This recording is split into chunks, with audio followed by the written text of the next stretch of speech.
Quiet, we're going live. All right, we're live. Welcome to the VNT live stream. If you look at the top of your screen, you can see me. I'm Jim Losey. And then you can see Heather's iPhone has joined the meeting, as well as Chris. We have oh, you know what I got to do is turn some volume down. All right, we're live. Welcome to the VNT live stream. If you look at the top of your screen. You know what, guys? You got to excuse me for a minute. If you could carry this, somebody for. I imagine he'll be back in just a moment. Obviously, we're having technical difficulties. It's going to be just a second, guys. There we go. I have a laptop sitting next to me that I'm watching the stream on. Yeah. Obviously, we're having technical. Oh, I'm back. Can you hear me? Mm-hmm. Yeah, I have a laptop sitting next to me that I was trying to watch the screen or the stream, and it wasn't working very well. It was playing and it wasn't muting. So, anyways, right now it just says my name on the screen, and so Chris, we want to have you introduce yourself, and if you wouldn't mind, so I'll introduce you real quick. This is Chris Rizzoli of the Rizzoli Locomotive Works. Chris is a longtime friend of the VNT. He tests whistles up there. He has this whistle making company, and it's really fascinating, the whole story behind it, how he got involved with the VNT, some of his other clients, and we're going to focus on that later. We are going to talk also about what Chris did for the electric train of lights, Traino lights. We have some new audio on there that Chris has developed, and it's really interesting, again, the story behind that. So we're going to get to that. But Chris, do you mind just letting us know, and we'll have some questions for you from time to time from the chat, but if you could just let us know, how did you get started with the VNT? Well, I was a chance meeting a long time ago, back in 2012. My wife was able to get a timeshare from a friend for a few days in South Lake Tahoe, and we were there, I think, Friday through Tuesday or something like that. And by Sunday, I was done with nature. And I knew that the Nevada State Railroad Museum was open. And so I asked her if she wouldn't mind us going over the hill to see the Railroad Museum. And we did. And while we were at the museum, they said, hey, if you want to see the VNT run, they're coming into Eastgate Depot, about 4 o'clock. It's just up the street if you want to go see it. So we went up there and we saw the engine come in. And the rest of that story is later in the presentation, because it's actually pretty funny. So. Oh, cool. Yeah. But yeah, the Eastgate Depot, that's the far east part of Carson City, like just barely within the Carson City boundary where the train ends up. Just for anyone watching the stream that's not familiar, we have the local trains that run from Virginia City to Gold Hill, and then some theme trains on those tracks. But then there's also the long distance train. Now, one person I want to introduce real quick before we dive into the content is our moderator, Silver Sage Rails, Calum, is in the chat. So everybody behave themselves. We'll see how many people we actually get. I don't know if we're going to get a lot of people watching or more people watching the replay, but we've got 11 people right now. So we've got a little crowd going, and we appreciate everybody coming. So yeah, Chris, the electric Traino lights, Tom came to you and said that he had some ideas about the audio, right? And that yeah. Well, how does the story work here? Well, let me show you some pictures while we're talking. Yeah, please. It should be this one.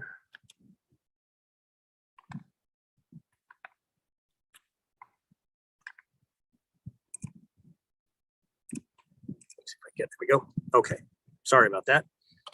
Okay, so we went, the Christmas train of lights, or the electric Traino lights, as it's technically called, came about during COVID because the Polar Express was canceled, which is, Tom is the operator of that for the Nevada State Rail Commission. And since it was canceled, there was no big draw or anything for the people of Virginia City to do and the surrounding areas at Christmas time. And Tom is a hopeless romantic when it comes to this kind of stuff. So he ended up getting permission to run his train that year, 2020 in December, with a 40% capacity. And just to give the patrons from Virginia City and around something to do at Christmas and something to look forward to and something to be a bright point. So he loves to decorate with lighting. So there's tons of Christmas lights out there and everything. And he ran the train. It was very successful, and he managed all the COVID restrictions. And actually, one of the benefits that came out of the COVID restrictions is sanitizing the cars between each group of public that come into them. And it cut down the cruise incident of getting colds and the flu from all the people that are on the train to zero. So that was a great benefit. So he still does that today because it keeps the crew from getting sick. Anyway, yes, it's kind of interesting as a result of the COVID stuff. We developed a new ticketing system that you've talked about. Yes. Where the online ticketing it's unlike any other railroad out there, where you buy groups of tickets together, and so you can guarantee that your family's going to sit together. But yeah, it's a lot of stuff came out of COVID. But yeah, this is the big one. Well, the ticketing thing was a huge headache because only 40% of the train could be filled, and keeping people socially distanced in the train, it was a real nightmare. Anyway, Tom had all these wonderful decorations and gnomes and things like that he put along the right of way in these little skits. And the train would traverse down to Gold Hill. They'd stop on the shoe fly overlooking Gold Hill and read The Night Before Christmas, which is always a big hit. And then down to Gold Hill to see Santa. And it was wonderful. I mean, just absolutely wonderful. So the next year he added some more to it, and we came up and rode the train.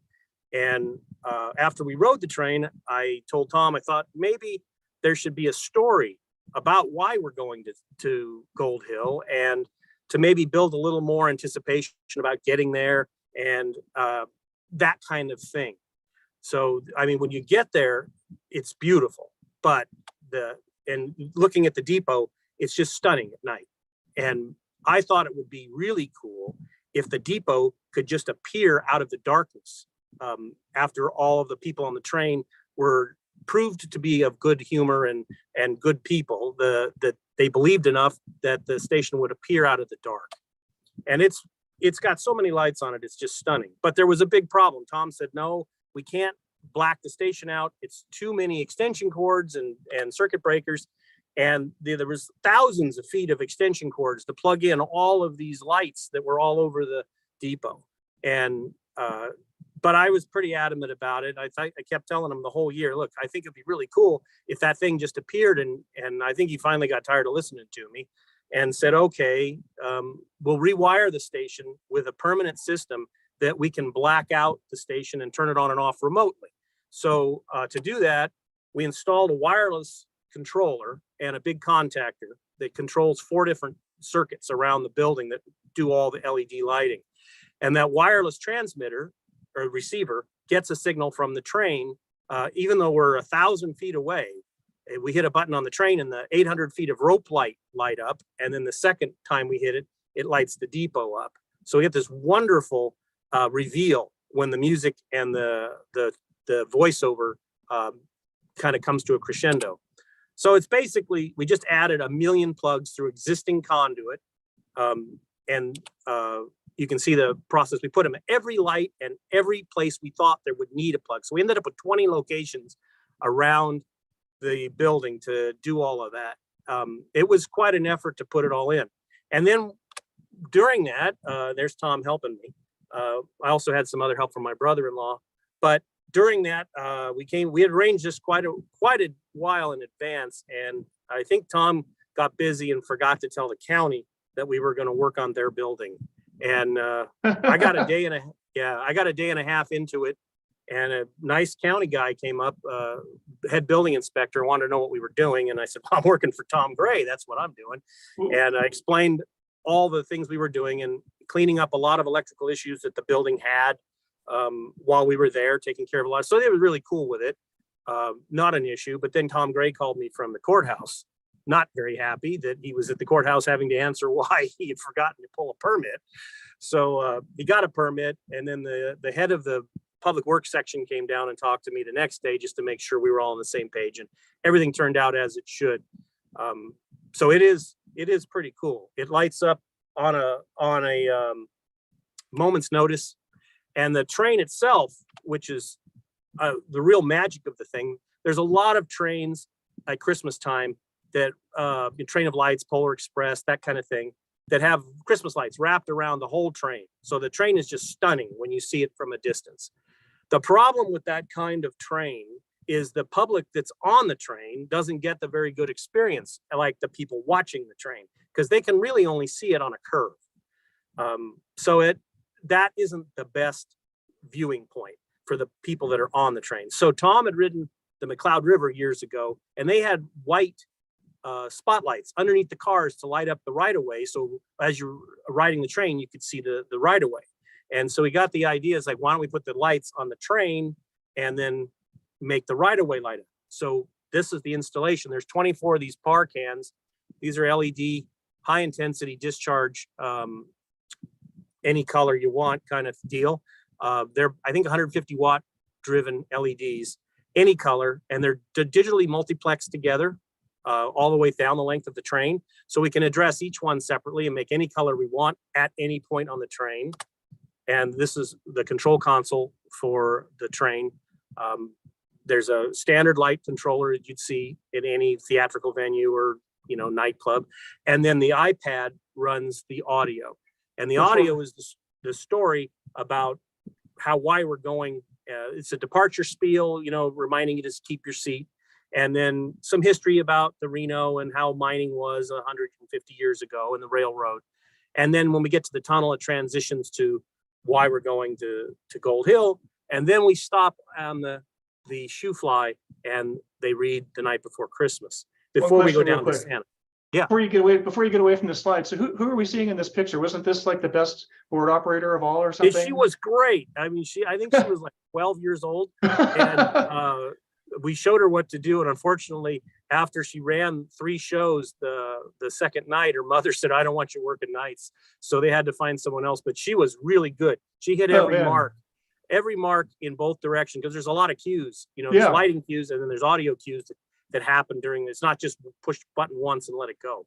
Well, you know what they say, when a couple of old guys like you and me can't figure something out, you just ask a 12-year-old. Yeah, she did great. And we showed her one time and I rode with her 2 more times that night to make sure all of the cues were in the right spot and that all the volume was right, because you have to ride the volume up and down. It worked out great. And they replaced her the next week and it ran all the way through Christmas. So now the train is pretty popular and it's sold out before the train even departs for the first trip. So that's saying something. Yeah, it's amazing. It's pretty well received. Anyway, so I have a little piece of video showing you what the in-car version, this is what it looked like. Unfortunately, I don't have a very good video of it because we shot it with an iPhone in a hurry, but this is kind of what the public saw at the shoe fly.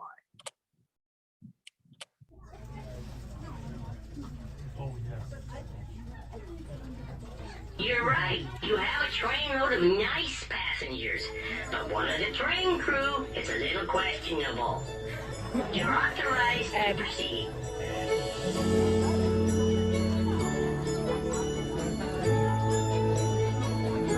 If you believe in the magic of Christmas and you've been good all year, the tracks ahead will magically appear. Oh, that's so cool.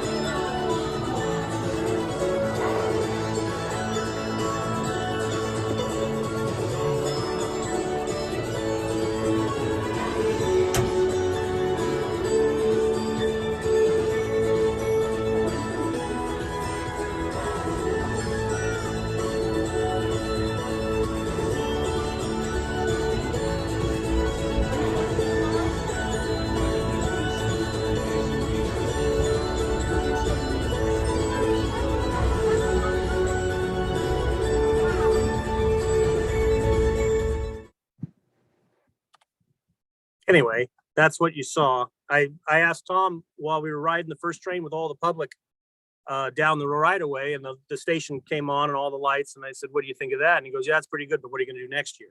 So that's about the highest praise I'm gonna get, I think. So what are you gonna do next year? I can't discuss that yet. That's a secret. Right on. Yeah, but so the whole thing is a big coordination effort between the V&T crew and the audio and the lighting person, because the train has to start releasing the brakes and moving before we actually want to move, because it takes time to do all of that. And the lights for there's a light on top of the depot that has to move up and down the cars because it's the naughty and nice detector. And oh, right, yeah. We cue that by blinking the lights on the train one time, and the operator down in the Gold Hill depot has the light pan up and down the train a few times. Then the lighting inside the car, the operator inside the car plays the rest of the thing that you just heard. and she has 2 remotes, one for the 800 feet of rope light and one for the station. And they bring them on as the music, it goes with the beat, and then we travel down to see Santa, and the music takes you all the way down there. So just to make sure I got you there, so there's a remote on the train. They're actually lighting up the station from the train. Okay, Yeah, 'cause so it has to, there'd be no way to sync it up that tight unless you were doing it from the train. that makes And sense. then when we leave the depot, when we leave Santa, we have a piece of music that's timed out just right. So as the train gets to the top of the shoe fly, the music ends abruptly because it's the way the music is written, and they black out the station and the track. Oh, wow. So it makes sense. And that is reset for the next train ride that way. Otherwise, somebody would have to go back with the remotes between the trains and remember to turn the station off. Otherwise, it would be on when the next train came. And there's 3 trains a night, 3 trains during the day for the Candy Cane Express, and then 3 trains at night for the electric Traino lights, which is like 1,400 cups of hot chocolate a day. It's really amazing what the crew does. I mean, just the people at the Gold Hill Depot. I was spending some time with them, watching their performance, and what kind of what happens behind the scenes. And boy, they really work their butts off. And they have a nice. There's a nice heater in there, like a gas heater. So at least it kind of keeps it semi-warm in there, but it's not toasty by a long shot. And then when those people are out there performing, it was so cold. It must have been 25 degrees or colder. So you really got to appreciate the people out there on the platform, and the people making the hot chocolate, and the people, on the train cars. Because man, when you're outside, it is just cold up there in the winter. Yeah, they only have half an hour between trains once the public leaves the train to set for the next group to come in. Wow. And it's tight. I mean, they have to put, it's a wonderful experience because the train's all nice and toasty warm, and there's a cup of hot chocolate waiting for you at your seat and a bag of goodies for you at your seat. Some really cool things that Tom gives away as part of the trip. And it's just the way Christmas you always wanted it to be. Your vision of Christmas as a child in a perfect world. It's just the train's all lit up, the people are in good mood, and they're all decorated and lit up. And it's just a really nice experience. And it's no wonder that the train sells out right away, because it is a great family experience. And I'm really happy to be part of it. Hopefully I'll be part of it again next year. I think you will be. I'm pretty sure your slot is guaranteed. Yeah, I watched the reviews, like the Google reviews and TripAdvisor and stuff like that. And these trains get almost universally great reviews. We run surveys too. Every once in a while, somebody has a complaint about something, and then we take that as good feedback for the future. But yeah, it's really, really well loved by people. You could tell, and especially the kids. I was on the train one time. I made a recording of, this was a year ago, I guess. And I made a recording of the onboard experience. And I caught this woman saying, "Hey, there's Santa. Look, it's Santa." And it was just like a perfect audio, just the delight and surprise that people get when they come around that corner and they see Santa there on the platform. The kids just go crazy. It's really neat. The hardest thing about producing the whole show, according to Tom, is getting a solid supply of candy canes. I believe it. He buys a lot of candy canes. You have to think about how many people go through that. Everybody gets a candy cane in their bag, and they get one as they leave the train. And he goes through a lot of candy canes. Wow, that's amazing. Now, did we have? We're about ready to turn over to the whistles, I think. Did you have more on that? Yeah. So let me just kind of say. Oh, sorry. Go ahead. Go ahead. No, I whatever. That's about all I have to say. That's my involvement this last year, and hopefully again this coming year.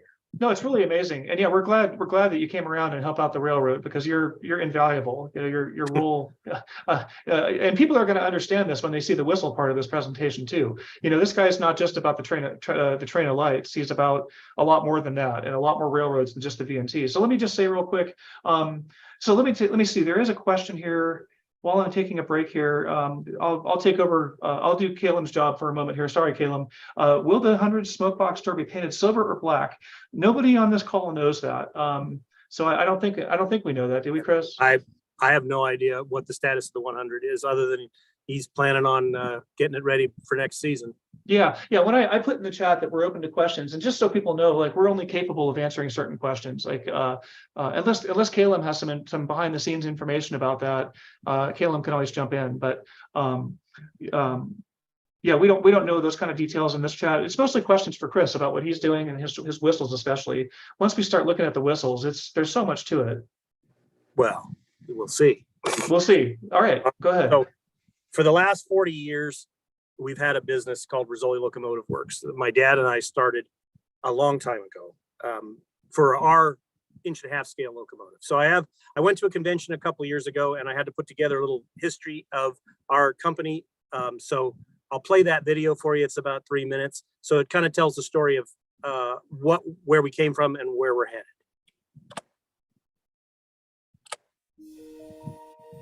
Welcome to the Rizzoli Locomotive Works. In 1975, a tool and die maker in the small railroad town of Niles, California, began work on a scratch-built 440 American for he and his sons. Once the engine was close to being completed, a whistle was needed. He wanted something that would represent the engine well and sound as if it belonged to the steam age.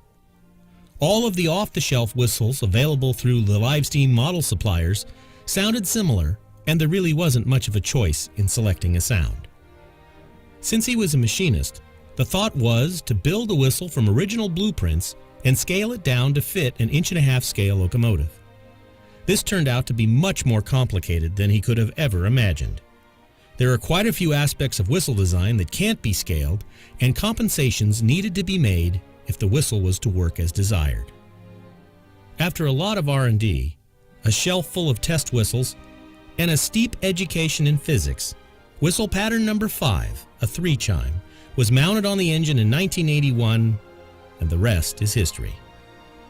Soon after the engine debuted its new sound at the Golden Gate Live Steamers, requests for whistles to be made for other club members started to come in on a regular basis. Soon we were producing whistles of all types and sounds for clients all over the country. With the advent of the internet, our live steam whistles were now available worldwide. In 1990, several clients that build amusement-sized locomotives, 15, 16, and 18-inch gauge, contracted with us to produce a larger size whistle for locomotives they were working on in their shops. Rizzoli Locomotive Works introduced a 4-inch line of whistles for engines up to 24-inch gauge that would give the sound of the full-size counterpart and become the centerpiece of the bright work on the locomotive. In 2012, a chance meeting with the crew of the Virginia and Truckee Railroad led us to build the first full-size whistle in our history. The one-off whistle made for the V&T allowed us to apply more than 30 years worth of R&D to a full-size whistle. Soon after the first whistle was built, the decision was made to acquire another whistle building company that had been producing full-size whistles for more than 10 years. In 2014, Rizzoli Locomotive Works acquired MD Whistles of West Virginia, allowing RLW to offer the widest range of locomotive whistles in the industry. A rigid testing process for our full-size line would need to be developed before any product could be delivered to a client.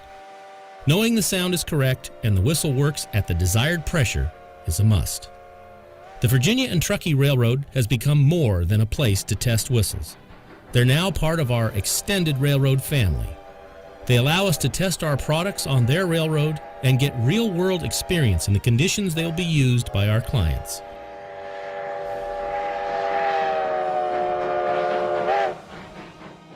Every whistle is custom designed to meet the requirements of the client and to exceed their expectations.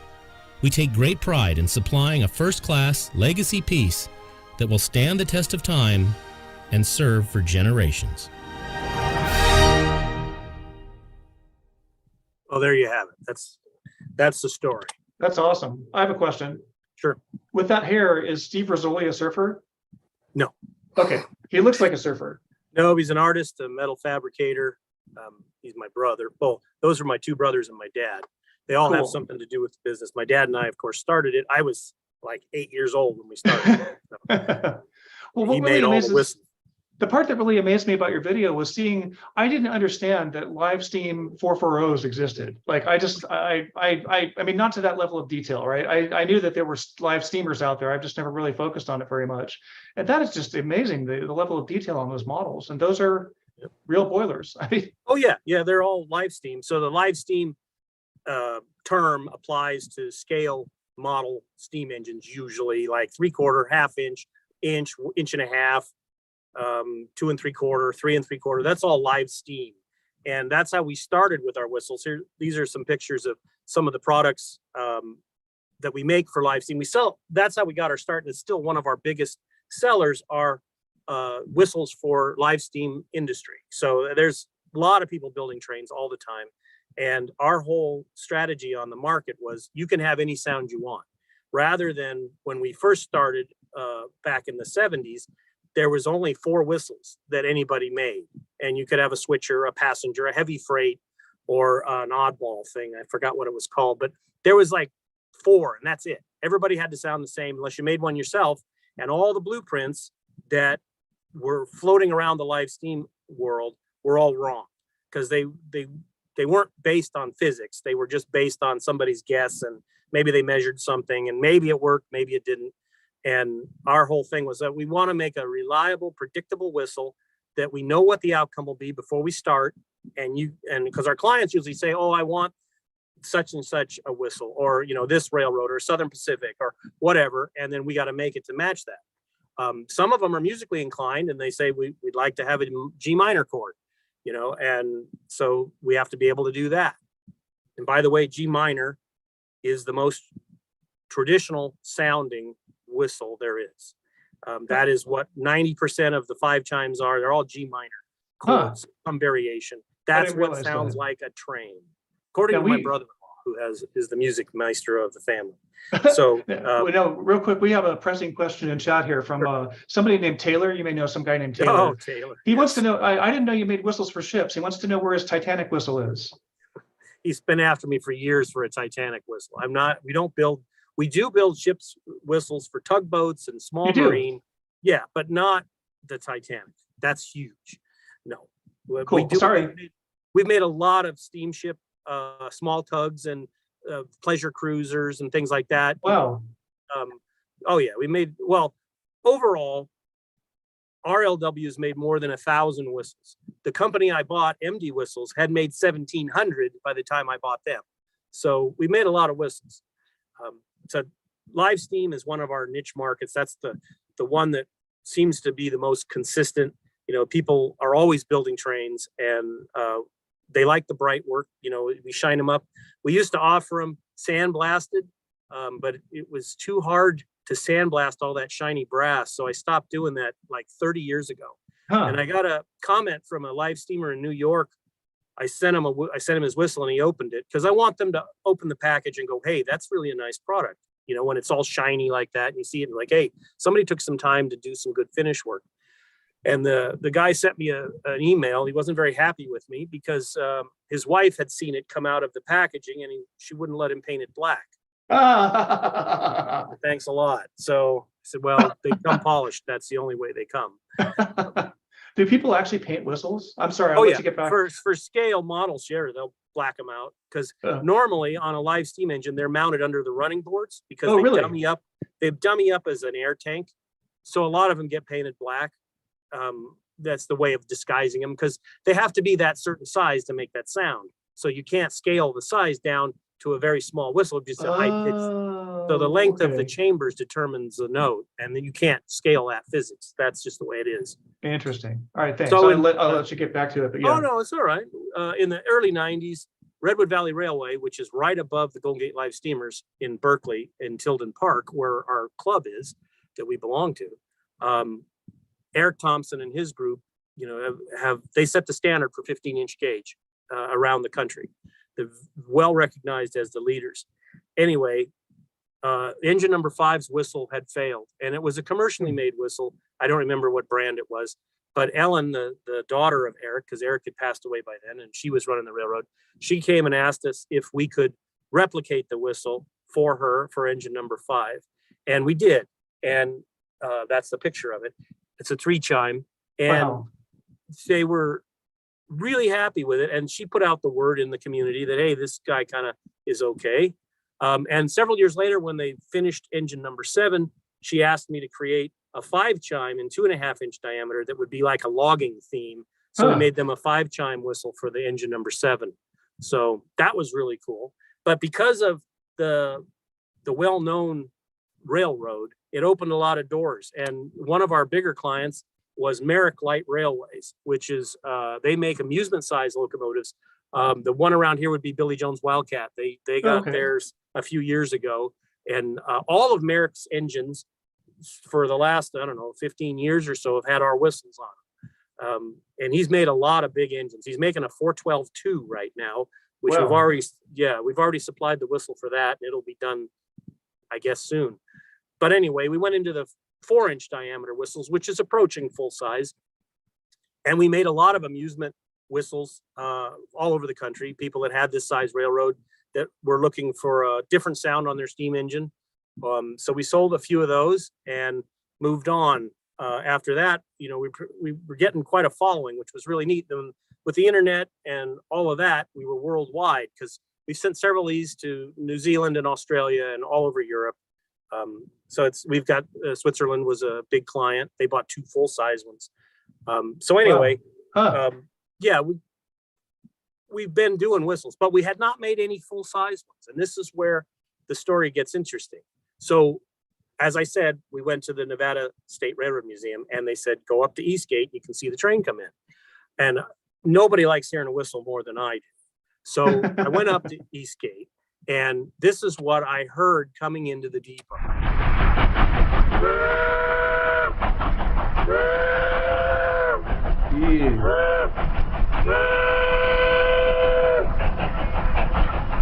Yeah, we just got to make it clear. You didn't make that whistle. That's pretty sad. I did not make that whistle. It had a problem. And so it It's was like, unhappy. man, that is awful. It doesn't sound like a train at all. And so it got into the depot, and, I'm just taking pictures and looking around the front of the engine while they're doing their work. And then my wife, Heather, was standing by the cab, and the brakeman at the time said, hey, anybody else want to go up in the cab?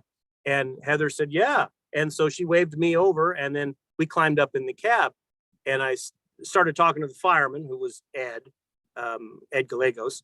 And I said, is that an MD whistle? Because it's terrible. He goes, yeah, it sounds like a ruptured duck. And before I could say anything, Heather chimed in, infamously at this point, and said he can help you with that. He and his dad build whistles. And I said, we don't build full-size whistles. We build live steam whistles. Anyway, long story short, Ed put me in touch with Tom Gray. And over the next few months, we worked out a deal. I said, I will make you 2 whistles for you to listen to, and you can keep whichever one you like. I won't charge you anything, because we don't make full-size whistles. It'll be a great experience. And if you'll let us do it, here you go. And he agreed to do it. And it was living hell to do it, because as we went through the process and we made them and I tested them on air and I knew they worked, I'd never built a full-size one, and there's lots of physics involved in measurements and stuff. And to add pressure to this whole thing, the week before we were supposed to bring them up there to be tested, he decided to do a Facebook poll and ask out of the air tests that I had sent him, which whistle is better and all that, and then tell everybody that I would be there to test them live, so there was no pressure or anything. Right. I remember that. And it was a big deal. And then on the way up, my wife had not been there before either, and she was kind of like not happy about this whole thing. And is it going to be hot? Do we have to be there all day? There's other things in Reno and Carson City I'd like to do. So I made her a promise that only Saturday we would play trains, and Sunday we would go do other things in Carson. So we put the whistle on, and it worked. I was really happy. And I believe the next slide is the test.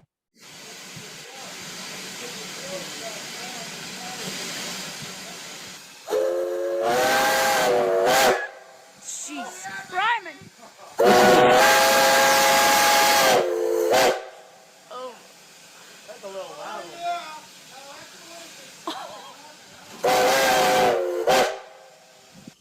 The reactions are great.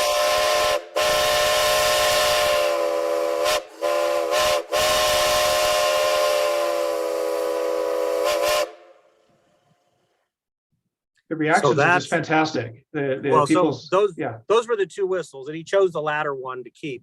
But anyway, Heather rode in the cab, and she got to blow the whistle on the way down the hill. And at the end of the day, Ed said, you're coming back tomorrow, right? I said, no, Ed, I have to go to Carson City. I promised Heather I would spend the day doing what she wanted to do, because she spent the day doing what I wanted to do today. And so Heather climbed back up in the cab to say goodbye to Ed, and Ed said, "You're coming back tomorrow, right?" And she goes, "Okay."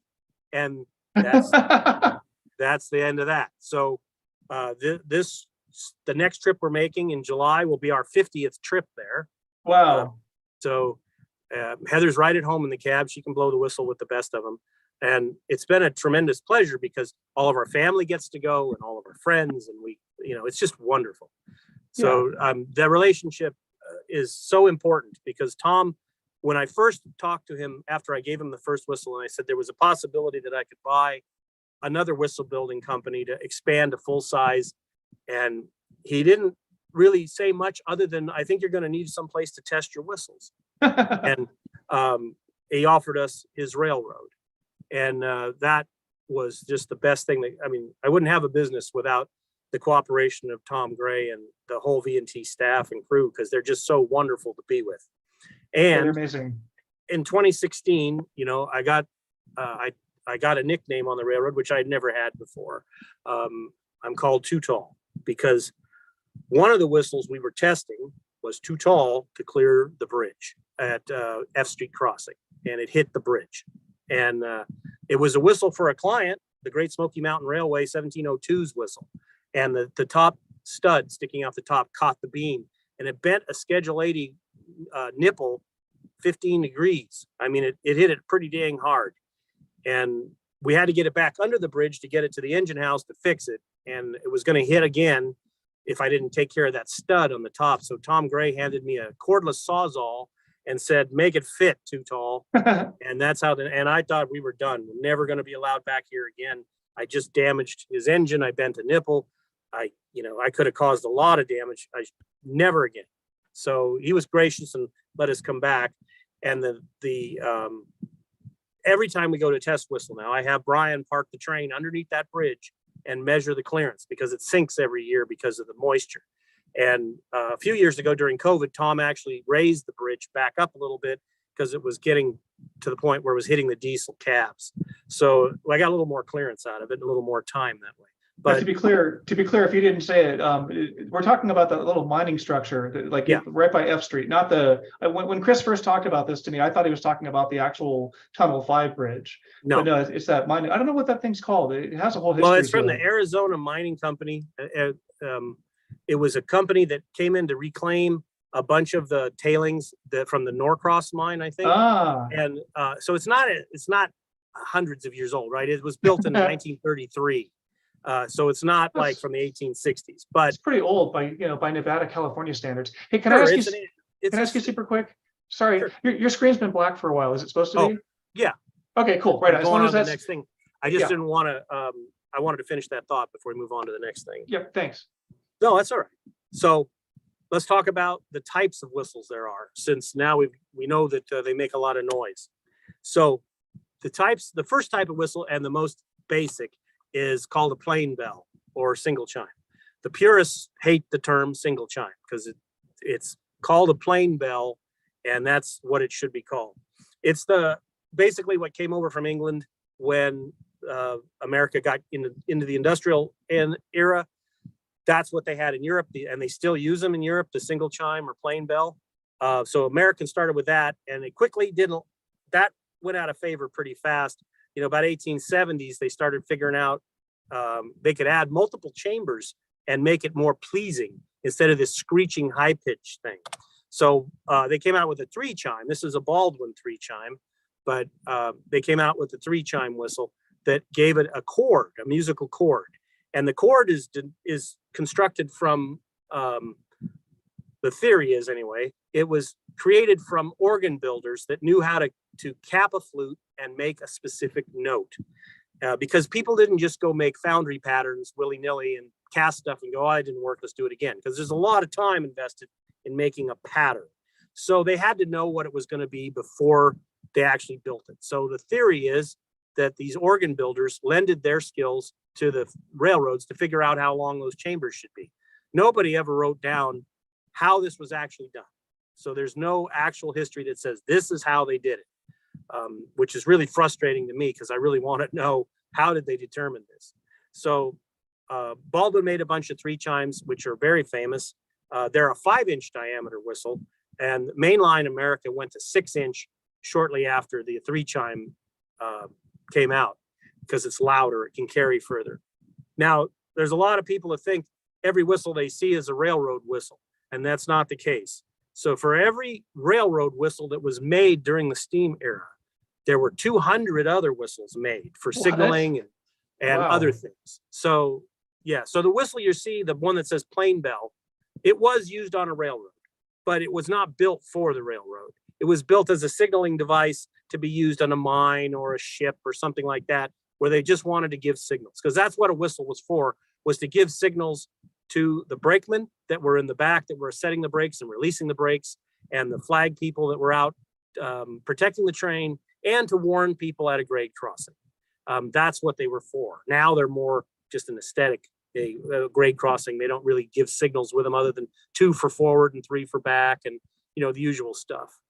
And the grade crossing we use, the long, long, short, long, is the Morse letter Q in honor of the Queen. That's why we do long, long, short, long at every crossing. Interesting. So after the 3 chime came out, Kinsley decided to make a 4 chime. Not very popular. And they made some of these, and there's not a lot of history about the Kinsley Manufacturing Company, but they made 4 chimes. They're kind of an oddity now. They sound pretty good, but they didn't really grab the market by storm. They weren't big enough to really be used on a locomotive of any big size, but they made them all the way down to 2 inches in diameter for all kinds of purposes. And they're very unique. They have a square nut on the top and a square bowl, and it's just and it's 4 chime, which is an oddity. But then Nathan came out with the 5 chime, which is in I think 1911, and everybody copied it. Everybody. The 5 chime was the thing to have, and Nathan was the one you wanted to copy. So if Nathan didn't directly make it for you, because they made them for Alco and privately branded them for Alco, then you copied him. Like the whistle that's on the 29 is a Northern Pacific 5 chime, which is exactly the same as a Nathan. So Nathan made the standard, which is a G minor chord, and everybody followed suit. They just measured the Nathan and made it their own. There's a lot of variations in that. They're not all the same, but 90% of the 5 chimes are based on the Nathan 5 chime, which is good for Nathan, I guess. And then the age of superpower came, when you got these great big locomotives and heavy freights, and a lot of the railroads wanted a more authoritative sound, because these 5 chimes are usually shorter and they'll carry for a long distance, but they wanted a real prestigious sound. And so Nathan, along with others, came up with the 6 chime. Then the 6 chime is a much deeper sounding, fuller whistle, which is like Southern Pacific had about the most famous 6 chime in the West Coast. The SP 6 chime is the king. It's a very melodious sound, very recognizable. The Nathan 6 chime is very recognizable because it was everywhere else in the country. So, and railroads kind of adopted whatever they wanted. The master mechanic usually set what whistle was going to be on the locomotive on smaller railroads. The Southern Pacific had system whistles.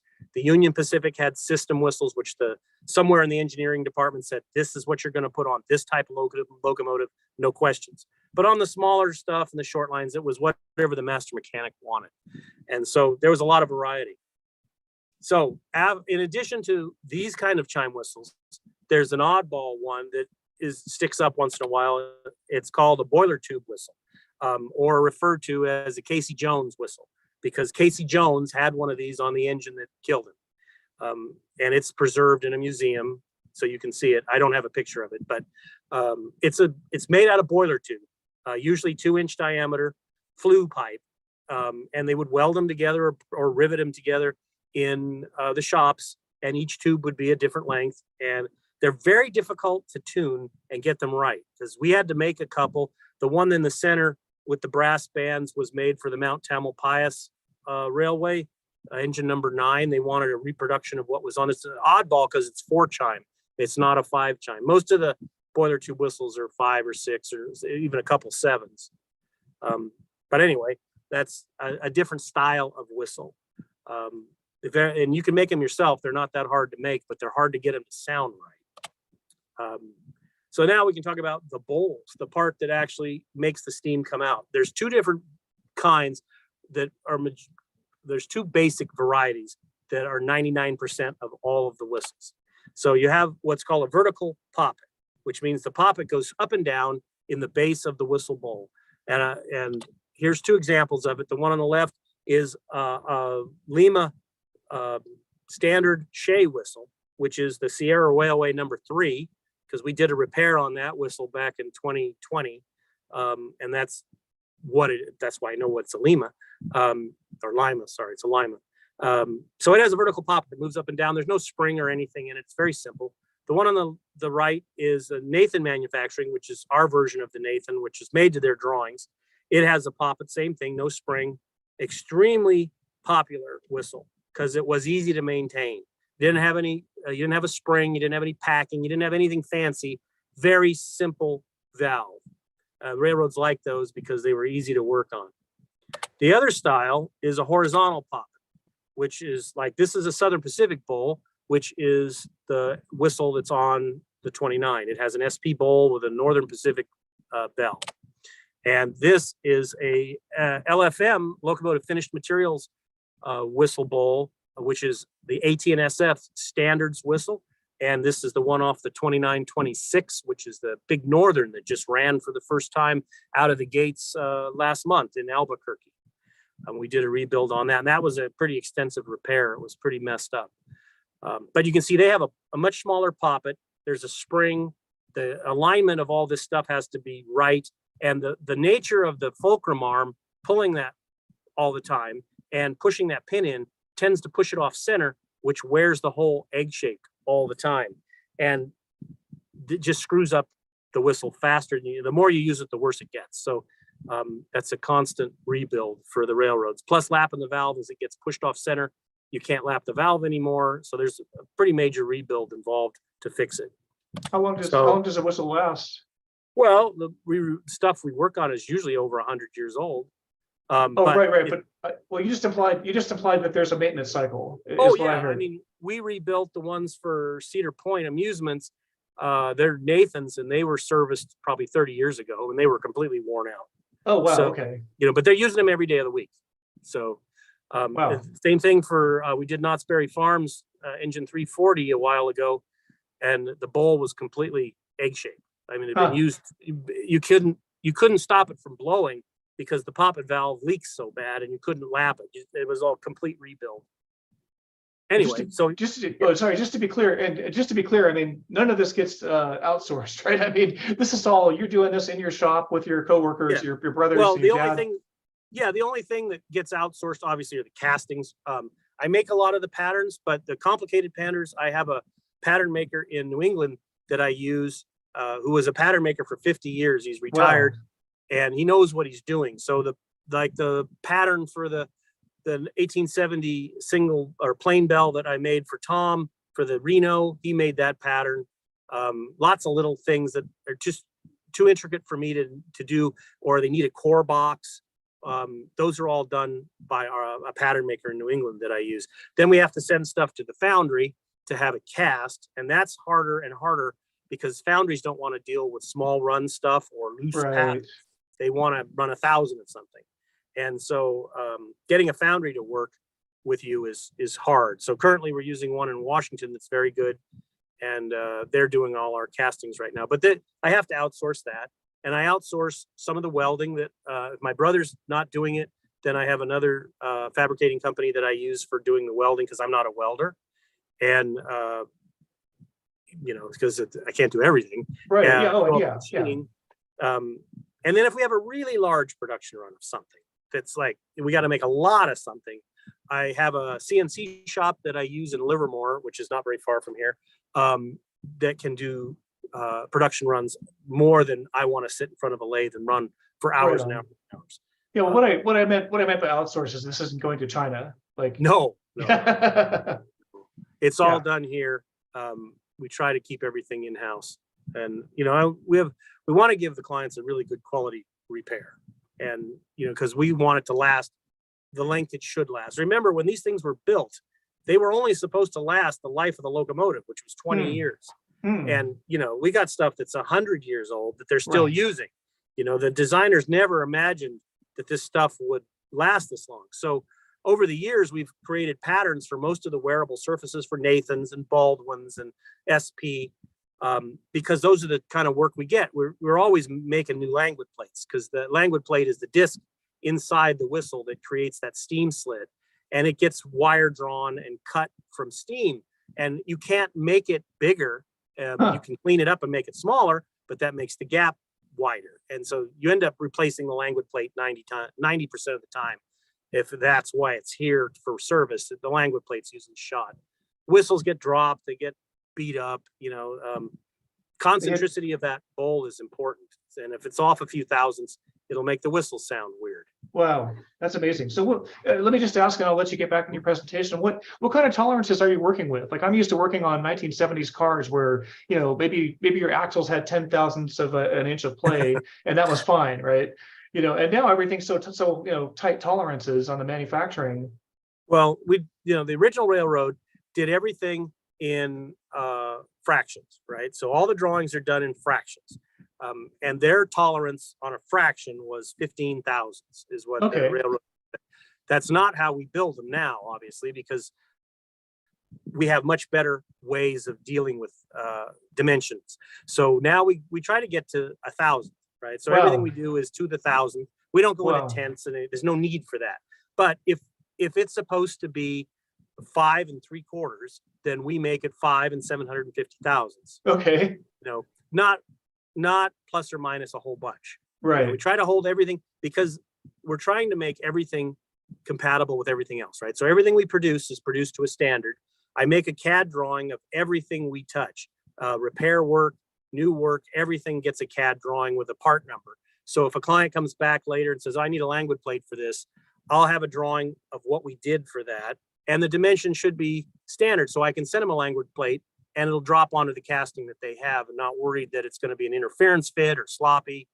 So we try to make it, you don't have to worry too much if you make it always to the same. If you have a tolerance in there, then that can mess you up for interchangeability later. So we try to be right on the money all the time.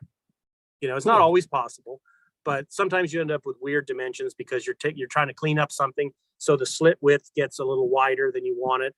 And the slit width is important. The amount of that gap that the steam comes out of and hits the bell, that's important. The bigger you make it, the more steam it's going to use. The smaller you make it, the less steam it's going to use, but the lower the volume. There's all kinds of relationships in there. So there's a sweet spot of where you're supposed to put it. And the railroads figured that out a long time ago. And once you exceed that sweet spot, then the whistle doesn't sound right. So you need to make sure you're close on the tolerances for what the original manufacturers had in mind, because they knew what they were doing. Yeah, that makes sense. Indeed, I like your one point. Well, I like all your points, but I like especially the one point that 100 years ago, nobody thought the 29 was still going to be in revenue service. No. And it's only through Tom Gray's efforts that happens. But I think there's a couple 300 operating like full size steam locomotives in the country, something like that. And so it's just amazing. Yeah, it's just amazing to see how many are still around. So and we do a lot of restoration work on the locomotives they pull out of parks and stuff, because there's always somebody restoring a locomotive somewhere, and we get asked to work on whistles from all over the place for that. And it's the coolest thing because we get to be part of their restoration. We build their whistle or repair them or whatever we're doing for them, and then we get to be associated with that project. And for the coolest thing is, they have a 20-year project like the AT&SF 2926, 20 years and millions of man hours to rebuild that thing. And it's factory fresh. And then I put the whistle on it, and all anybody says is, oh, it sounds like a train. And it's like, well, that's the best thing. I mean, it doesn't matter that the air pump works flawlessly or the injector is perfect or, what, it's like, oh, it sounds like a train. So you're right. I think that's the best thing is I get credited with a lot of stuff I didn't do just because it sounds like a train. But anyway, so this is a blueprint of a Nathan whistle there. I thought I'd show you real quick how this works. So you have a fulcrum arm. Every whistle has a fulcrum arm, whether it be an SP style, a vertical poppet, or a horizontal poppet. The fulcrum arm is where the rope or the operating rod attaches and it moves when you blow the whistle. The steam inlet opens when you pull the fulcrum arm and allows steam to pressurize the bowl, which is the bottom half of the whistle. Then the steam is squeezed through the steam admission slit between the languid plate and the bowl. And it's a very small slit that has to be perfectly concentric, so that steam sheet goes around the whistle 360 degrees, exactly the same. If it blows harder on one side, it's going to make one note louder or one note softer. So concentricity is vital, that it's exactly round. And that's what 90% of the whistles have to have fixed when we get them. The bowl's been laid on its side or dropped, and it's dented or crushed a little bit, and then the whistle doesn't work right. So the steam goes up and it hits the cut up or the arch. The technical name is cut up, but it's the gap between the languid plate and where the actual cast iron or brass of the bell starts. That distance is called the cut up, or referred to as the arch if it's a curved whistle. Then there's the steam control fins, and every 5 chime and 6 chime has these steam control fins, and they're called steam control fins. And it took me a long time to find out they are not for steam control. They're to reinforce the casting and make it stronger at its weakest point. They have no effect on the sound of the whistle at all. Somebody just called them a steam control fin, and they lasted, the term lasted forever. And then finally, the whole overall structure is called the bell on the top of the whistle. And so that's how, that's the anatomy of a whistle, and that's how a whistle works. So there is another type of whistle that Tom Gray owns 2 of, and that's the Hancock 4700 air whistle. At the end of the steam era, about 1953, Hancock Inspirator Company, who made injectors and things like that, wanted a slice of the diesel market. And they really didn't have any place in the diesel market because all their stuff was for steam. So they wanted to make a whistle, because Hancock made these big superpower whistles. You know, the big boy has a Hancock on it, big, deep, throaty sound whistle. So they were well-versed in making whistles. So one of their engineers, Louis Burroughs, decided to try and make an air whistle that would sound like a train, a steam engine, because that's what the public was used to, rather than the big air horns that were coming out with the new diesels, the first generation. So he came up with this thing with a parabolic reflector in the back, and it's got all kinds of obscene names that they've called it over the years. But it turned out it didn't work very well because it was air hungry. And it's using the air from the handle in the control stand, which is only a 1/2-inch pipe. And if you blew it too much, it would set the brakes up because you'd empty the reservoir. But Tom had one of these because somebody told him he had a Nathan 5-chime air horn, I think, on one of the diesel, the D1 diesel, and it was too loud in town. So somebody had recommended to him to buy a Hancock. So he did, and it sounded like the Tunerville trolley. So one time when we were up there, he said, "Is there anything you can do with that?" I said, "Well, it's just like a regular whistle." So we made a new center support section for it with it tuned differently. So it was not the standard notes that Hancock had played, but actually more of a railroad sound. And so the D1 whistle, the D1 diesel has that whistle on it. And then a few years later, he asked us to do another one, which I think is on the D3. So anyway, these are the montage of kind of the repair work that we get in on a regular daily basis. We build a lot of new whistles, but we repair a lot of old whistles. And you can see some of the things we wear, like the valve pin being completely undersized, the center support being egg-shaped, threads being missing. We had to make a pattern for the AT&SF 2926's whistle because the whole spring container was stripped out. We needed a new one. We true up bowls. We make new poppets. We make new acorn nuts. We make new languid plates. We repair steam control fins because they get snapped off over time.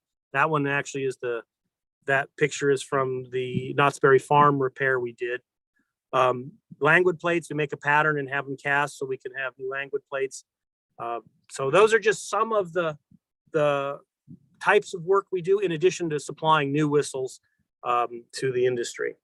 And then finally, I don't do this by myself, obviously. There's more involved than just me.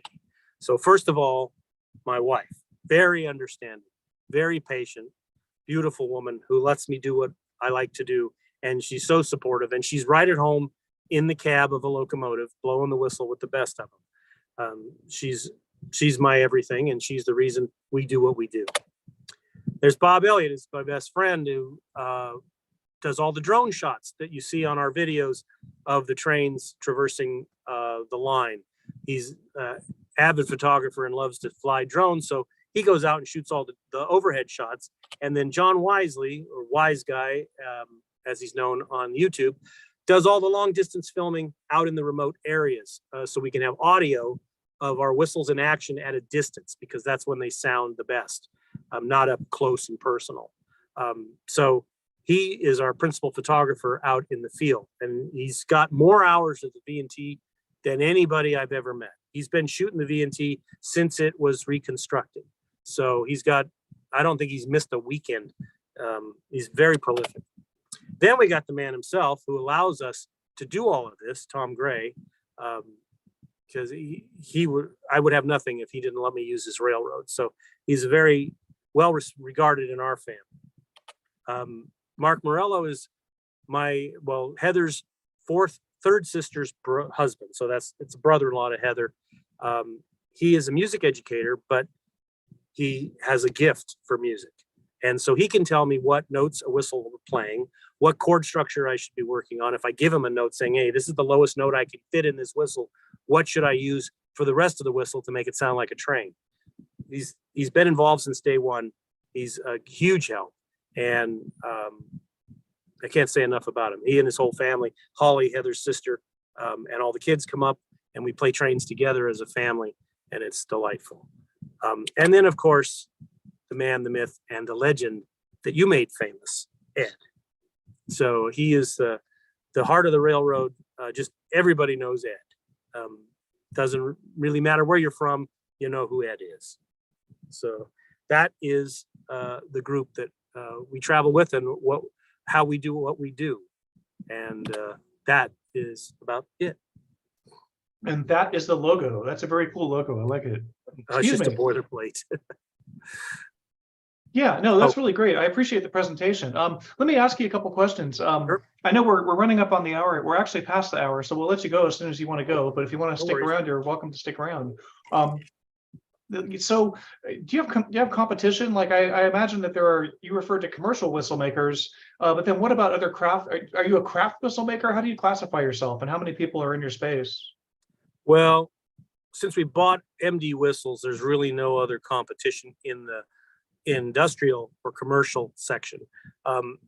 We've been making live steam whistles for 40 years, and I don't believe that there's anybody else making them on that scale. Now, there are other companies that produce whistles, but not nearly the amount that we make. Wow. I mean, we make a lot of whistles. You're thinking 1,000 whistles in 40 years. That's a lot of whistles. But there's not, it's such a small market. There's craftspeople making whistles all the time, but they're not trying to sell them to industry or being consultant to industry or anything like that. Or, they're doing small work, and that's totally cool. There's enough room for all of them. But, I don't really think there's anybody else doing it on the scale we do, because it's quite an investment, and it's my passion. And currently it's my livelihood, because I'm retired from my public works job, and I do this full time. So, well, that's amazing. Yeah, and it's always a question in railroading and model railroading and full-size railroading. It's an older segment of the population that gets involved with it and carries it. And so, like Tom Gray, what's going to happen when Tom's not around? I mean, hopefully he's got 30 years left in him. I can see. I mean, look at his dad. His dad, lasted quite a bit. He was 100 when he passed away, or something, right? Very close to it. He was still up there in Virginia City, actively participating up into his 90s. Mm-hmm. I could see Tom carrying it for a while. But yeah, I mean, do you have any plans, like anyone that's going to carry on the tradition when you retire from this, or retire from this? What? Oh, well, I forget. No, which planet are you from? No, I'm just joking. Yeah. No, I'm hoping that that one of my nephews, I have 4 nephews. Oh, nice. I'm hoping one of them has an interest in it, because I've worked a long time, since I was 7, in this industry, trying to learn as much as I can and to contribute and to build. And I would hate to see it end, like Baldwin or Nathan or any of those, they went out of business and they're not forgotten about, but they don't make them anymore. You can't go to the Baldwin store. You can't go to the Nathan store. So I'm hoping that somebody carries it on, and I hope that isn't for a long time. Right. I don't think it's going to be, because you're about 35, I think. So you got a lot of, right. Let me just ask at this point. So we have people can see in the YouTube chat, Silver Sage Rails. That's Calum. So Calum, did you want to pop in here? Do you have any questions for Chris at this point? Sorry, I'm catching you off guard there. Sorry about that. No, it's just having to hop screens. Really, I have no questions at the moment. Like, everything's been explained far better than I had ever hoped. That's Chris. Now, I told Chris when we were talking beforehand, I said, there's probably not going to be too many questions because you're so thorough. No, And I don't. I learned a ton tonight about how whistles work. And I want to thank the people that are watching. We've had like 12 to 14 people watching. It's a small crowd. We don't do these live streams very often, so I don't think people were expecting it. And I think if we did them on a regular basis, we'd probably get more viewership live. But I think people really are going to appreciate, we appreciate the people watching right now. And thank you for we're, an hour or something into it, and we're probably going to go another half hour or something. And we'll just have to see, what kind of questions pop in. If you do have questions, put them in the chat. But yeah, Chris, I think that, and so no, you're based out of the Bay Area and you've done 50 trips. So it's not too bad of a drive for me. It's like I'm coming from Utah, so it's like a 500 something mile drive. But you still have racked up a lot of miles to the VMC. It's what is it, like a 4-hour drive for you or something? It's 4 hours from my house, and I don't like car travel, so I have to stop twice on the way there. We stop in Loomis and we stop in Truckee for lunch because I can't make it, and then I don't like sitting in a car very long. So that's the only way I can get to Reno is to have a couple of breaks. It's a long drive for me. I get antsy. I got, other things I could be doing, I guess. Yeah. But my wife just handed me a note because I neglected to thank two important people. Taylor, which we've already mentioned, has done some 3D printing for me for several projects now. And I use him as a pattern maker for things that can be printed. And Taylor's does a fabulous job of 3D printing. And his stuff is shipped out all over the place that he's helped me with. So I do appreciate Taylor. And Mike Butler, who wasn't mentioned in any of this, but he's a friend of mine who does some engineering drawings for me and also 3D printed some whistle bowls that I needed. I needed some curves made on a whistle bowl that I couldn't get any other way. And I didn't have access to Taylor at the time. So Mike drew them up and printed them for me. Wow. Which is great. And then I got them sent off to the foundry, and they are now part of a project. So sorry, but I didn't mention them. But Taylor, everybody knows Taylor. So it's right. Yeah, Inyo tweet, right? Or I forget he has various handles, but it always has the word Inyo in it. Oh. Something about the Inyo. Now he's got to change that to Reno at some point. Yeah, I hope so, because he spent a lot of time polishing. Now, could we, and again, I don't know if you need to get going or if you have time. So if you have time, let me ask you a question here. So what's the story with the Reno whistle? Somebody had made a comment very early on about how they really like the single chime whistle for the Reno. So I was confused. That's a single chime whistle? It's a plain bell, yeah. So a plain bell. So when Tom bought the engine, he got a lot of neat historic stuff with it, original equipment, but he did not get the whistle. The whistle that was on it was put on, it's been on there since it was at Old Tucson. So from 1970, it has a Northern Pacific 5 chime on there. And that is the same whistle that's on the 29. And that is not the whistle that belongs on the Reno. So I told Tom, hey, you bought the most famous of all of the D&T engines, and it's finally where it belongs. I said, you should at least have the whistle that goes with it. Right on. Now, whether he likes it or not is another story. So I put out on my Facebook page and on my website that I was going to do a project to build a production run of 1870 plain bell whistles.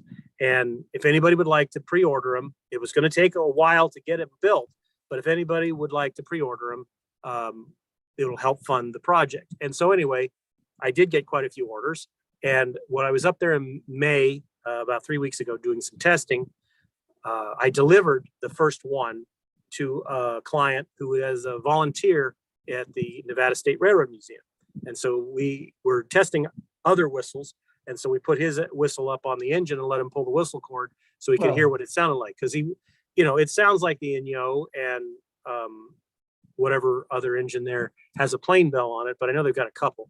And that's what the engine would have been shipped with. So that, that's what belongs on that engine. So I told Tom, you'll get production run number 1 for the Reno. The rest are higher than that, but he's got one set aside for him for the Reno. And I'm sure once he hears it, at some point he'll probably want a Baldwin 3 chime, because that's what the railroad went to at some point after. Reading the complaints. John Wisely sends me these clippings out of the newspaper called the Past Pages of History. And it's 20 years, 40, 60, 80, all the way back to 150. And there's always something about the V&T at the 120 or 150 year mark. And a lot of them revolve about how annoying the whistle is, or the cow wouldn't move from the whistle, whatever. So at some point, they changed to the 3 chime Baldwin, which I think is on number 25 now. Oh, wow. So I imagine we'll build him a Baldwin at some point to go on there, so he could have choices if he is going to use it for movie railroads, depending on how period specific he wants it to be. It should have a plain bell because that's what that engine was built with. But eventually they adopted the 3 chime because it sounded better. Now, maybe I missed what you said there. So you said that if I heard you right, the whistle that was on the Reno around 1910 or maybe 1930 is now on the 25. That's the same whistle? No, it's not the same whistle. It's okay. Same type of whistle. Okay, gotcha. I misunderstood. Baldwin Okay, 3 cool. chime. I don't know where Tom, I don't believe, knows where the original single chime or plain bell whistle that was on the Reno went. Wow. I don't think there's any record of it. What happened to it? It didn't have a number stamped in it or anything. It could be in the Railroad Museum. I don't know that anybody knows for sure where that whistle went. It was just the movie companies wanted something that sounded more like a train, and they didn't really care about the history part of it. So they put a 5 chime on it because it sounds like a train. But that's not what that engine should have ever had. It's totally out of character. Yeah. Well, if it has to play a character for a movie, that's one thing, but then put it back when you're done. Yeah, exactly. Yeah. Now, Caleb, did you have any kind of news from up there? You were up there this weekend, right? Yeah, in fact, I just came back down from the mountain, and so far the Reno project is, we kind of hit a snag involving the tender. Turns out that there were some unanticipated problems with it that kind of forced Tom to take a step back and scratch his head on how he's going to fix it. Okay, fair enough. But it's fixable. It's just how are we going to go about fixing it without unintentionally damaging the part right next to it or damaging the history of the part. But it will get fixed the day after tomorrow. Right. Well, that's the funny thing about the Reno is, so many people are like, oh, are you going to restore it to original? And unless you're talking about the Reno that rolled off or that, rolled on the scene brand new.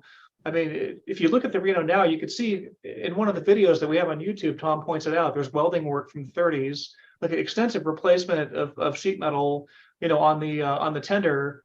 That was a working locomotive even before it got into movies. And then once it was in the movies, as you've noted, they put different whistles on it. And if you want to talk practicality, there's a hard line right about 1938 where the locomotive can feasibly be restored to, because as you know, the Reno did that hard rollover under Cecil DeMille's care, completely by accident, but still, she did a hard roll and had to be repaired at SP's Taylor Yards in the back shop there.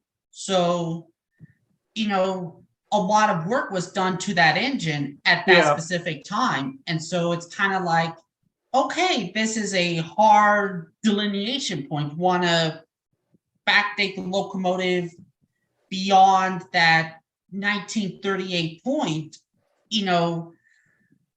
we probably would have to replace whole sections of the locomotive that the Southern Pacific put on to make it functional again. Well, and then you're not replacing it. I mean, yeah, and that was kind of my point about the tender is like the original sheet metal is just gone, right? You can't Well, the never frame- truly, well, you can't So truly the- restore it to original. Right? So the frame is, I believe the frame is mostly still original from 1872. It just got tweaked over the years by Yeah, hard couplings, possibly the rollover in 38, as well as a few other rollovers the Reno was involved in during her V&T days. And quite possibly, maybe the fire in 95 might have done something, but overall, we still have most of the original tender left, which is amazing considering it's just sheet metal. well, we'll leave aside the question of whether fire can melt steel beams. But yeah, no, it certainly has quite a history. So yeah, it's always a question when we're storing it. Now, I don't know, Chris, like what's your favorite time period for the Reno? Well, I think the one that right before it went to the movie studios, it was probably its prettiest, the most with the electric headlight and the straight stack. The one that Tom uses on his promotional stuff, it was taken, I think, right before it left for the movies, all shined, because it was the brass Betsy, right? It was the one that was kept shiny and for special trains, and they took good care of that engine. And hopefully that's Tom. The biggest thing with that engine is it has the original Prussia iron boiler jacket, which there are none that exist. And so that is historically significant. And that boiler jacket needs to be preserved somehow. But Yeah. it won't work for movies. So he's going to end up having to make a new boiler jacket that looks like the original boiler jacket. And because, you can't fix the Prussia iron is done. It's a treatment that's done to the steel. So you can't go in and sand it or beat it out and try to get it flat again. You'll ruin the finish. Yeah, So, we've got a whole video on Russia iron, I think, is what we're saying. Russia iron. Yeah, with Kyle Wyatt, he's the expert out there. He's got a lot of Right. blog posts on it. It's really an amazing process. Yeah. So why can't they use the existing jacket then? Well, it's pretty well beat up. And Okay. if you're trying to make a movie that looks like the train was in service, no train would ever be that beat up, Okay. because it's fair had a enough. lot of things happen to it over the years. So it needs a boiler jacket, and then you have to preserve the one that's on there because that's the history of that engine. It needs Yeah. to go back on the engine when it's not in the movies, but if Tom's going to use it for movie work, then I'm sure the production companies would want it to look more like a the proper looking locomotive for the time frame, not one that's been through the mill and then preserved. It should Right. look like it fairly clean, like it appeared in the movies. When you saw Union Pacific or one of those, the engines looked pretty good. They didn't look beat up, and the boiler jacket's just been hammered. So Yeah, literally, right? Just to make it. Literally. Yeah. yeah, Yeah. it and I'll sat just- out for 40 years outside. Well, and I'll just mention it again, if people are interested in that process, because it's really, I think the distinction that was made to me by Kyle in the video is that it's, we think of everything as being industrial these days and, like produced by a machine. And that is a crafts process. There's like people in Russia beating on the iron in a particular way, in a particular coating, and a particular everything, that makes that particular, and it was used widely in not just trains, obviously, but anything that needed a case around it. But yeah, that we have a video about that on the VNT channel. Let's do some website links real quick while we're on the subject, or while my brain is on the subject. So you are Rizzoli locomotiveworks.com. Have I got that right? Correct. Okay, That's cool. correct. That's a great site. And people, we haven't really touched on it in the stream yet, but you have, how many customers do you have? Like 100, 150, something like that? Different companies Customers? or? Yeah, Oh. how many different companies? Because you have so many listed on your website. Well, I don't know how many companies. I mean, there's 1,000 whistles sold. So there's a lot of them are personal use. They're not companies, but there's at least 150 companies that we work for. Wow. Yeah, I mean, and the favorite one that I have, I was going to do a page of all of our clients, but that's kind of, nobody cares about that. But the one that stands out is Howe's Mortuary. And bought a whistle, and The guy was going to use it in a parade, but the bill to address was Howe's Mortuary. Wow. What a cool thing that is. So, so anyway, he bought a whistle. But yeah, we have a lot of people that are not companies that buy full size whistles for trucks and for parades and you name it. I mean, oil wells. We sold a bunch of whistles for people that do steam power plants for oil wells. Huh. They use them as I got several cities that bought them for dam warning devices when they're going to have a controlled release. They blow the whistle before they open the floodgates. Things like that. You know, we're the noon whistle at Steamboat Springs, Colorado. Now, are your whistles only for steam or are they for compressed air? Yeah, you can use them on air. Okay, so Need what's a this lot of whistle? air. What's the whistle at Steamboat? Oh, it's a big Hancock, real throaty sounding steamboat whistle. They wanted a noon whistle. Oh, I'm so stupid. I've actually never been to Steamboat Springs, or I think I've driven through it once or something. But is there a steamboat there? Is that why it's called Oh, I have Steamboat no Springs? idea. It's just the town of Steamboat Springs. I They must misunderstood. have had one at one time, but they wanted a real throaty, low sounding, so we made them a Hancock long bell, which is the big like the big boy has. And Right. since they're running it on air, there's a difference between steam and air, generally about 18% in pitch. So if you blow something on steam, it'll sound 18% higher pitch than if you blow it on air. Because of Really? the density of the medium. So yeah, so you blow a whistle on air, it's going to sound lower in pitch than if you blow it on steam. Interesting. So I'm sorry, my adult brain here is still confused. So you sold a whistle to Steamboat Springs for a ship? To blow, A no, train? they use it as a noon whistle. They just blow it at noon. Oh, okay, gotcha. I Like missed that Virginia part. City has the siren goes off. Yeah. That's pretty cool. So one of your whistles is out there blowing every day at noon. That's cool. Yeah, and several athletic state universities have bought them for touchdowns. You know, whistles to. We did a promotional package with the Great Smoky Mountain Railway, the 1702's whistle. The university that's right there, which I'm at a loss as to which one it is at the moment, bought a whistle and they did a collaborative advertising with it. So every time that the whistle would blow for the touchdown, they would cross promote the Great Smoky Mountain Railway. So we built both of the whistles, one for the university and one for the locomotive. Wow. Huh. That's funny. No, Well- it's amazing how universal they are. You know, it's like you said. I mean, what was the statistic for every whistle on the train? There was 200 whistles out there in different applications. Yeah, that's the common accepted belief, about 200 to 1. Wow. And there's a lot of locomotive whistles.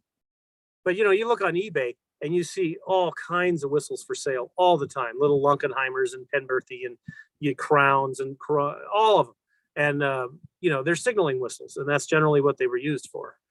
Because there was a lot of industry, and everything in industry was driven by steam, you know, during the Industrial Revolution and even later. So everything was signaled with whistles. Yeah, before radio, right? I don't know when radio Yeah, came onto the well, scene in widespread use, but And it's still, I mean, there's still, I think Collenberg still makes an air whistle that they use in industry for warning and high noise situations where they need something that'll cut over the top of machinery running and stuff because it's loud. They're real short, so they're very high pitch. interesting. Yeah. Yeah. No, what was the one whistle I saw on your website was it's a little high pitched whistle, a petticoat whistle. Am I Oh, the remembering Petticoat that? Junction whistle. Yeah. Yeah. Well, I got to work on the Petticoat Junction engine, you know, Sierra Railway number 3, and Oh, that's what that is. I didn't understand where petticoat. I thought does yeah, well, Petticoat I Junction loved Petticoat. exist? I loved Petticoat Junction when I was a kid, right? And how did I ever know 50 years later I'd be working on that engine Right. and that whistle? It was also the sound clip that they recorded for the Polar Express, the movie, and Back to the Future 3, of course. That was the engine they used in that, plus 100 other movies. But the sound for Petticoat Junction was not the whistle that's on the engine. It was a small Lunkenheimer, I believe, that the producer heard at a threshing show and said, that's the sound I want. It's a happy sound. It's not a train sound.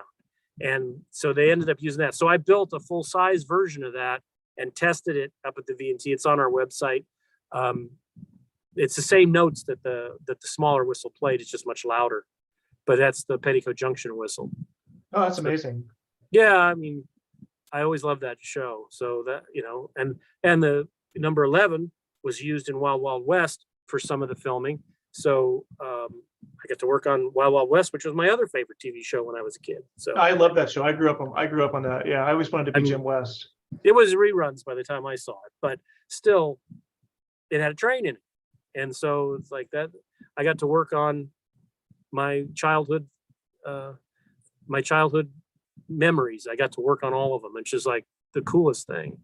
Maybe that's why I like trains so much. I always thought it was because we had a Lionel train around the Christmas tree at Christmas time, but maybe it was the Wild Wild West. So No, I have two brothers that are 13 and 14 years older than me, and they grew up with mini bikes and cars and girls and all that other stuff that gave my parents hell. yeah, And right. so when I came around, my dad always liked trains. He said, "We're not doing that with this one. We're not going to go to court that many times or pay that many tickets." And so he built me a train set for my 4th birthday, and I think he played with it more than I did. So Wow. we've been doing trains ever since. We joined the Golden Gate Live Steamers in 1975, and haven't looked back. So. Wow, that's amazing. Well, I guarantee you that most of the kids watching the stream are, born in 1990 or later. So, we're a couple of old guys talking here. Well, hey, I really appreciate the time. I think unless there's something else you want to get out there, I think we could wrap it up at this point. No, I'm good. I just appreciate the opportunity.